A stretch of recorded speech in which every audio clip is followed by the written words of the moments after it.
Suspense.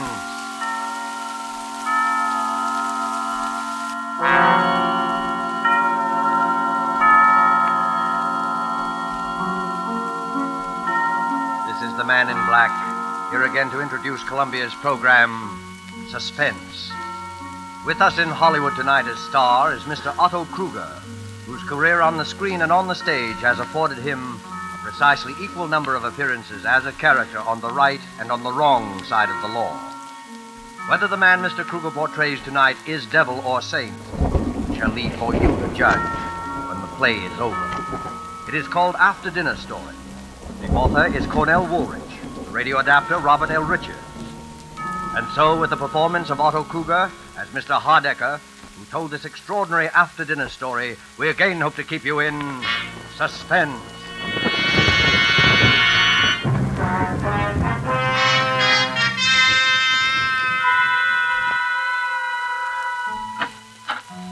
Mr. Hardecker's residence? I believe I'm expected for dinner. Your name, sir? Kenshaw is my name. Very good, sir. Mr. Hardecker? Mr. Kenshaw, sir. Ah, number one. Good evening, Mr. Kenshaw. Is this where Mr. Hardecker lives? My name is Lambert. Mr. Hardecker? Mr. Lambert. Number two. My name is Prendergast. I think Mr. Hardecker? Mr. Prendergast. Number three. Mackenzie's the name. Mr. Hardecker? Mr. Mackenzie. Number four.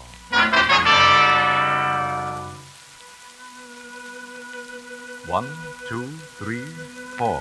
So you're all here, gentlemen? Yes. Then suppose we go into dinner. And after dinner, I shall tell you why you are here, what I have in mind. In fact, I shall tell you in the form of a story. A sort of after-dinner story.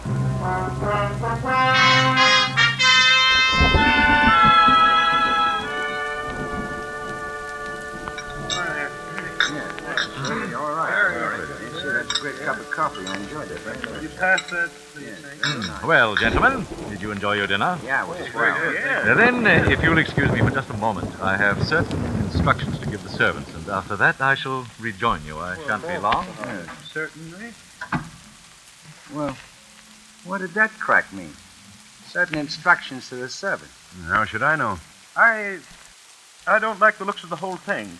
Why all the mystery? Well, I suggest that you have patience, Mr. Prendergast. Mr. Hardecker clearly intends to tell us in his own good time. Yeah. And another thing. I don't eat in those fancy Park Avenue joints as a rule myself, but I've seen them in the movies.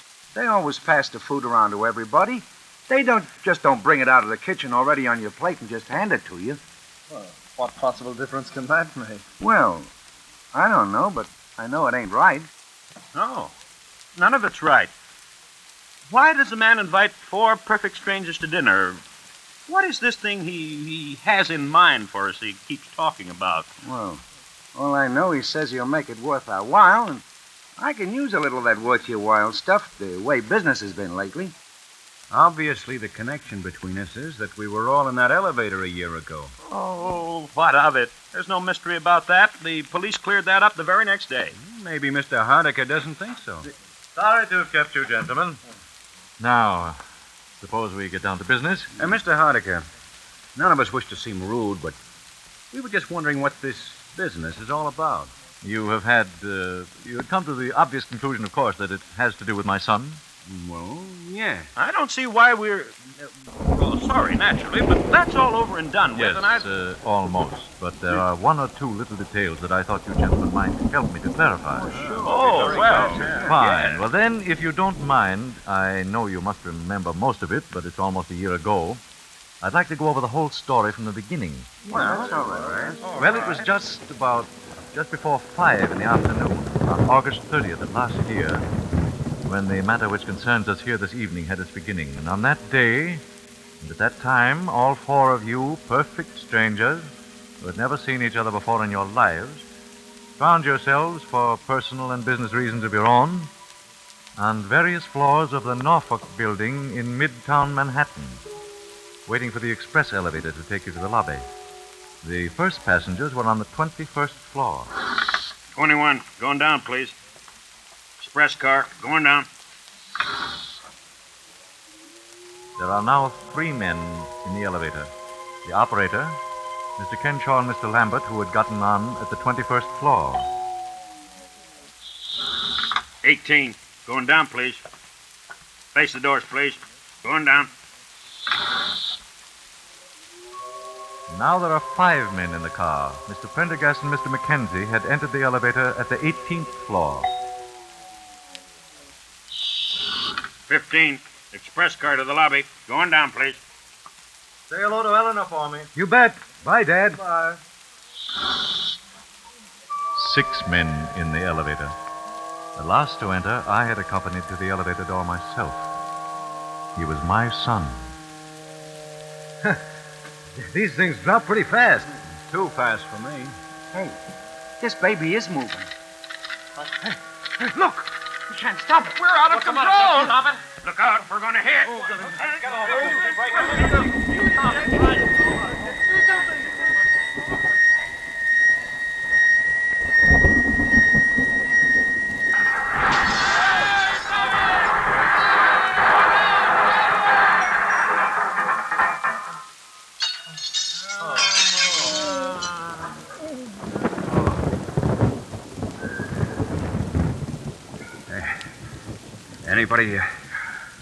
Anybody got a match?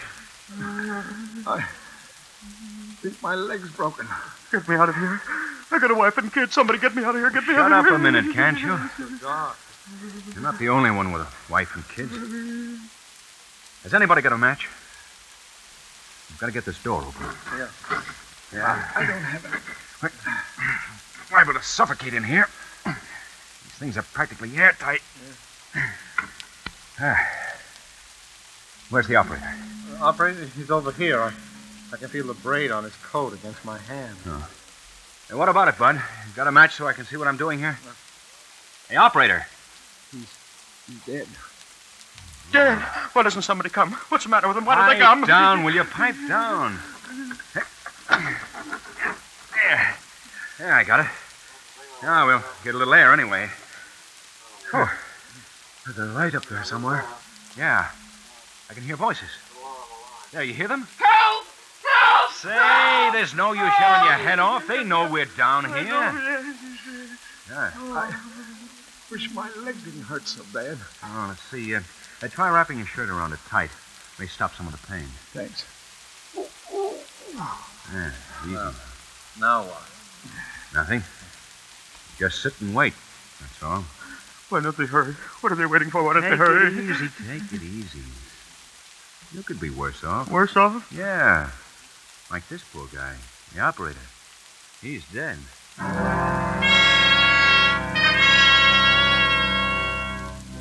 And so you waited. 6 men, 5 living, 1 dead. I know how it must have been for all of you, the minutes dragging by, there in the darkness, with nothing to do but wait. How's your leg? How long do you suppose we've been down here? Well, it's hard to tell. Maybe they think we're all dead. Maybe they're just taking their time. Don't worry. They heard you hollering all right. Gee, the poor guy. I wonder if he had any kids. The operator? Yeah. I often wondered sometimes what would happen if one of these things ever slipped. Well, now you know. I'll never ride in one again. So he's going to walk up 68 stories to the Rainbow Room. I don't go to the Rainbow Room. So I'm certainly glad my father didn't get on this car with me. He was going to, but he changed his mind. Wish I'd changed my mind. You know, if I hadn't gone back to make a phone call, I'd have been on another car. What's the use of wishing? It's happened, and here we are. Listen, there they are up They're there. going to get us out. Yeah. Hello! Hello up there! Yeah, we're coming to you. Take it easy. Hurry, can't you? Hurry! Hurry! We'll hurry. Anybody heading? Yeah, one guy's dead. We'll be through to you in a minute. Okay, Roger, let it on now.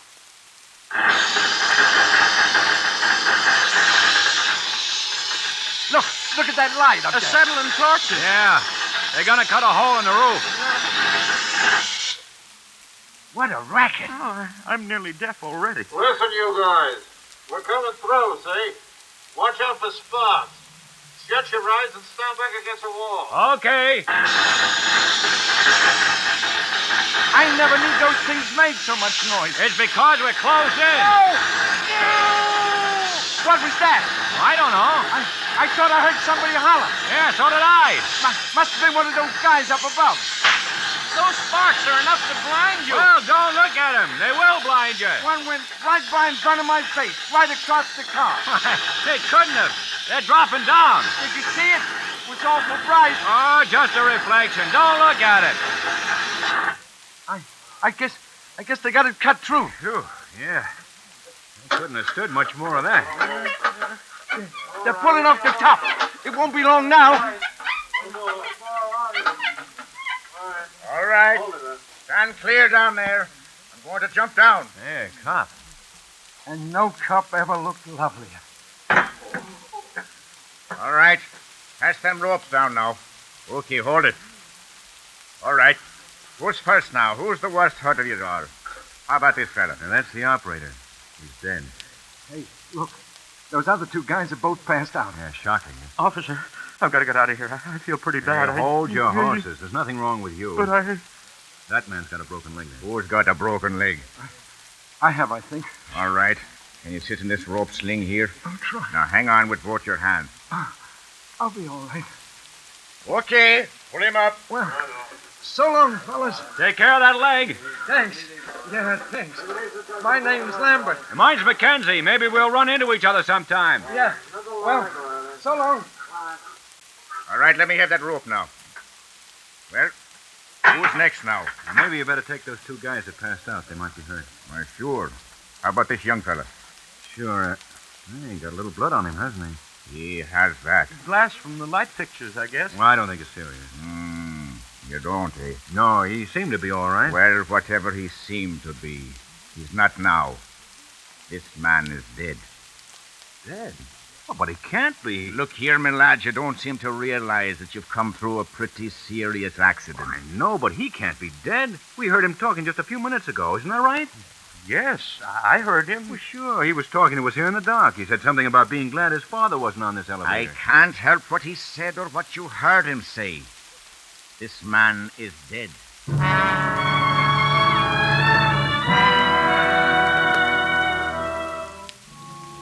My son, who had survived the original accident without apparent injury, was dead.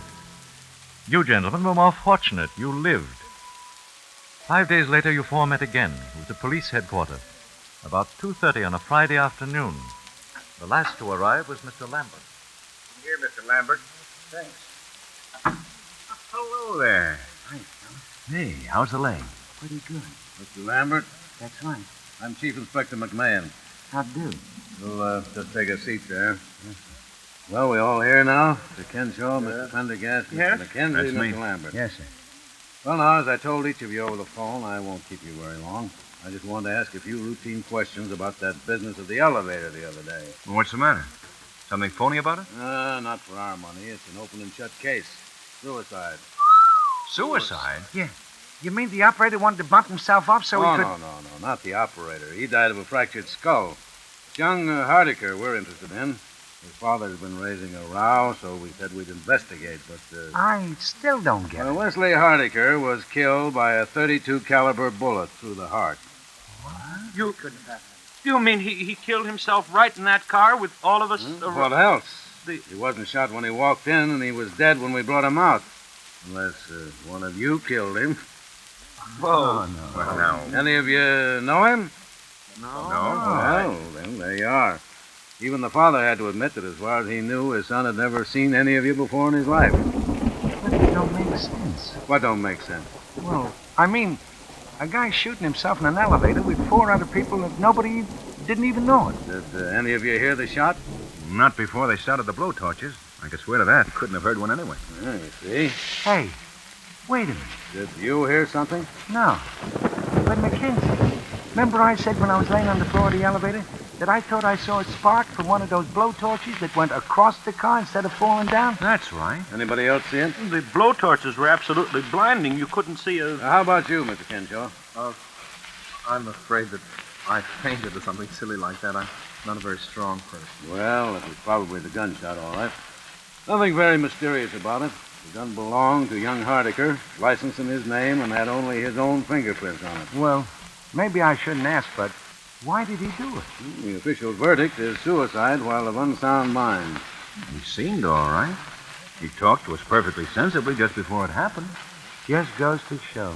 You never can tell, can you? Oh, he'd always been nervous and highly strung. We got that out of his father. The strain of being down in that black pit was just too much for him, that's all. Oh, what a terrible thing. To break down just as we were about to be rescued. Yep, it's too bad. Boys seem to have everything to live for, too. But we find that sort of thing all the time. The noise, I suppose. I've read of cases of nervous breakdown caused by noise. Yeah, that's it. Well, I guess I don't need to keep you gentlemen any longer. Well, I'm certainly glad there were no complications. Oh, don't worry. If one of you had anything to do with it, you'd be back in the cell right now.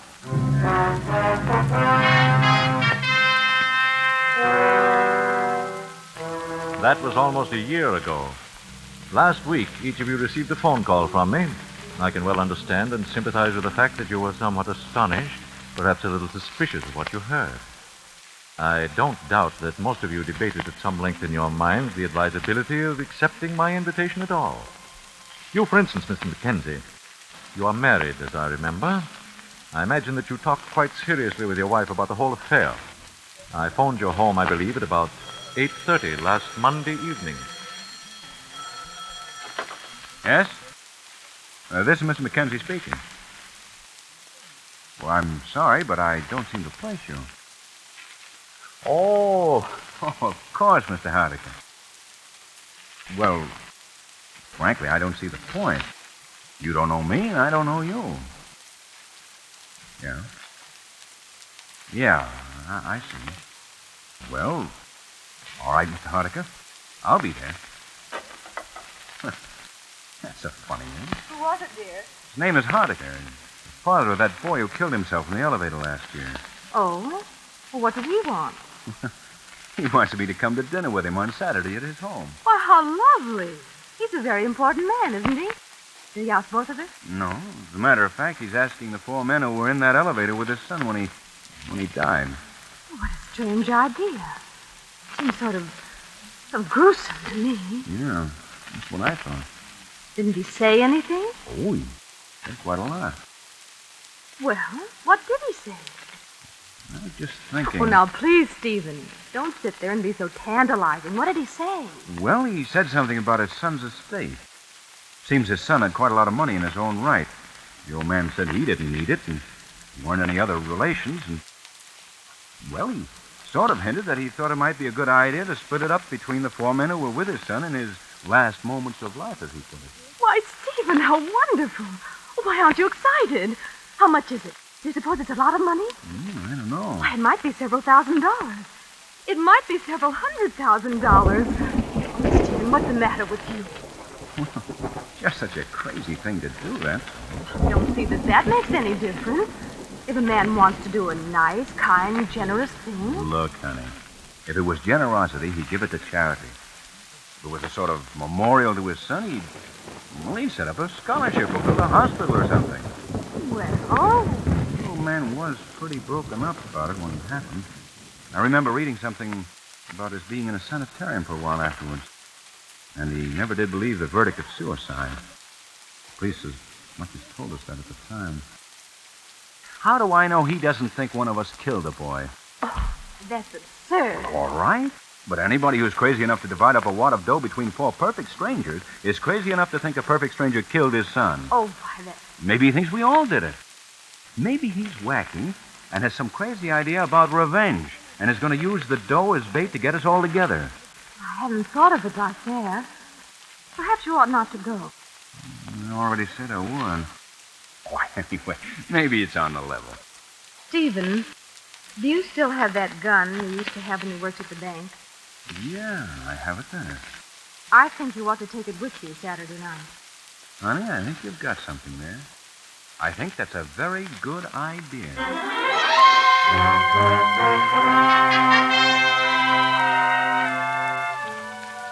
And so, gentlemen, I'm quite gratified that you all saw fit to accept my rather unique invitation, and that we are all here together this evening.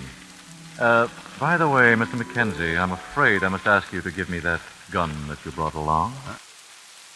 So that's it. And, Mr. Mackenzie, you will notice that one of my servants who is standing in the door directly behind you has got you covered, is the phrase, I believe. Okay. Thank you. How did you know? Why, the butler sort of patted all your pockets when he removed your coats, but aside from that, I've spent most of my waking hours during the past year looking into the backgrounds of all you gentlemen. So I was right about this setup after all. Now, look here, Mr. Hardecker. I came here tonight in perfectly good faith. I even canceled a very important business appointment. With Mr. Joseph Donahue of Celluloid Products. Yeah. All right, let's cut out the mystery. What's this all about? Yes, what's the idea? Now, wait a minute. One moment, gentlemen, one moment. I didn't ask you up here under false pretenses. I fully intend to divide my son's estate precisely as I suggested over the phone. I sincerely hope you don't resent my investigation of your backgrounds. Well, gee, Mr. Hardecker, my background isn't much, I guess, but... Perhaps we all owe you an apology, Mr. Hardecker, but you must admit the whole thing's been a little strange. It has indeed been very strange. I think, however, that phase of the matter is about over. Now, before we get down to business, there is one detail that I'd like you to help clear me up. Sure, we'll be glad.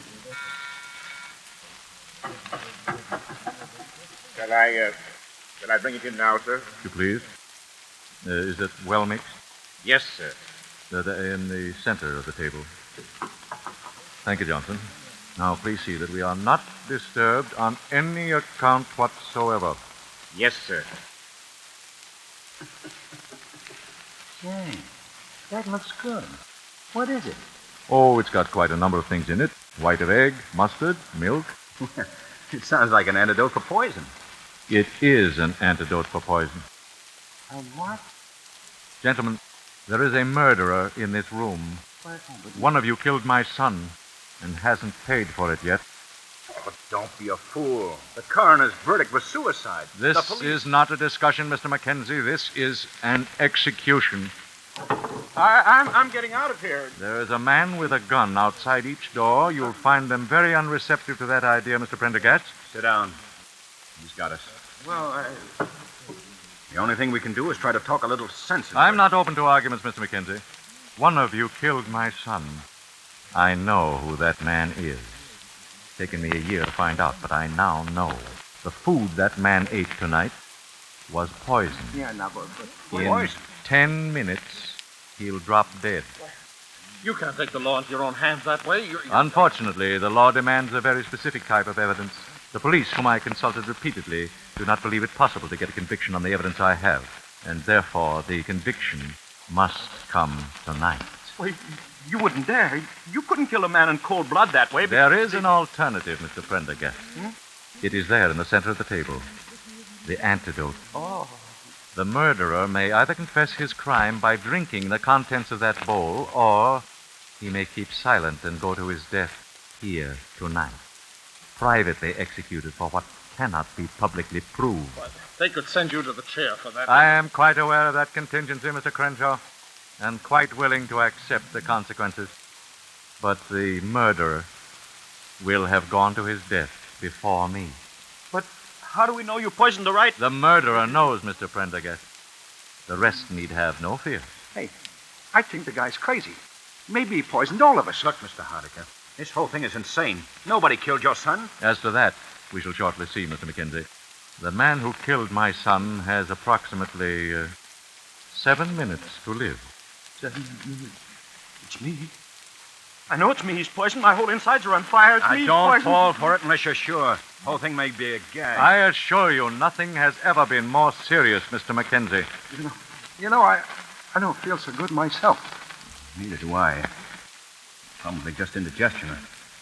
After dinner, a story like this is enough to give indigestion to a horse. No kidding. Hey, supposing this guy's a maniac. Suppose he just made it all up in his own head and poisoned all of us. Listen, Mr. Hardiker. Let me just tell you this. If I come out of this alive, I'm going to beat your brains out if it's the last thing I do. I can't stand it. Mr. Hardiker, I didn't do it. I swear I didn't. I didn't do it. I didn't. Shut up. 5 more minutes. Hey, I feel awful. Maybe we all ought to take some of this, just in case. Yeah, okay, we'll all take it. Yeah? Who'll take it first? Unfortunately, gentlemen, there's only enough antidote for one. Even if you're right, Hardiker, this is no way to do. This is my way. You're crazy, I tell you, crazy. Perhaps. Have you a son? Kenshaw.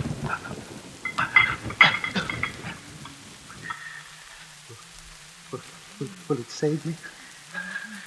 Well, gentlemen, now you know. All right. All right, what do I care? I killed him. And I do it again.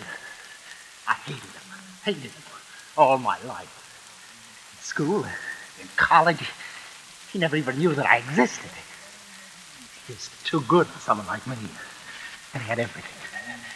Money, everything. Then he married the girl that I loved. She didn't know how I felt. I never told her. And then she died. Pneumonia, they said. She wouldn't have died if she hadn't married him. So I killed him. I saw him get into the elevator. And then it failed. It fell. It was as though God had delivered it into my hand. It came to me there in the dark. I choked him, and then he got out his gun. And I put my hand over his, and I turned it against him and fired. But I'm glad. I'm glad. Look, help him, somebody, help him. Here, pull up his head. Here. Never mind. He's dead. It didn't work in time. You killed him, Hardiker. No, I didn't. I tell you, he's dead. Yes, I know. But what he drank was not the antidote. It was the poison. Poison? You see, I didn't exactly know which of you killed my son. I only knew that one of you must have. And so Robert Kenshaw convicted himself in front of all of you and was his own executioner. But then, he was never poisoned at all until... Until he drank the contents of that bowl. Gee. I shall divide the estate, gentlemen, as I promised. Meanwhile, you may call the police if you like. Let the law and divine providence decide whether this man died by my hand or by the guilt that lay upon his own soul.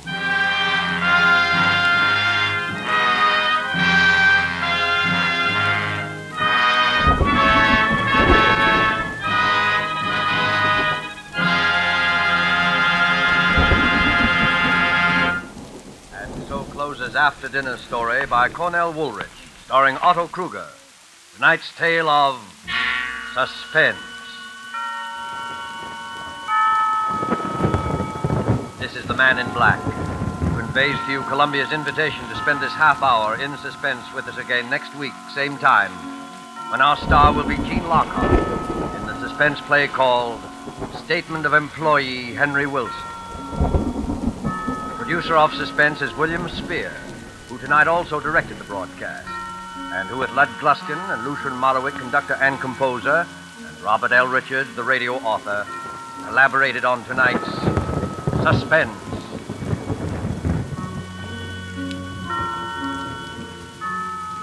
Make a note on your calendar that beginning December 2nd, Suspense will come to you on Thursday evenings at 8 p.m. Eastern War Time, 7 p.m. Central War Time, and 6 p.m. Mountain War Time.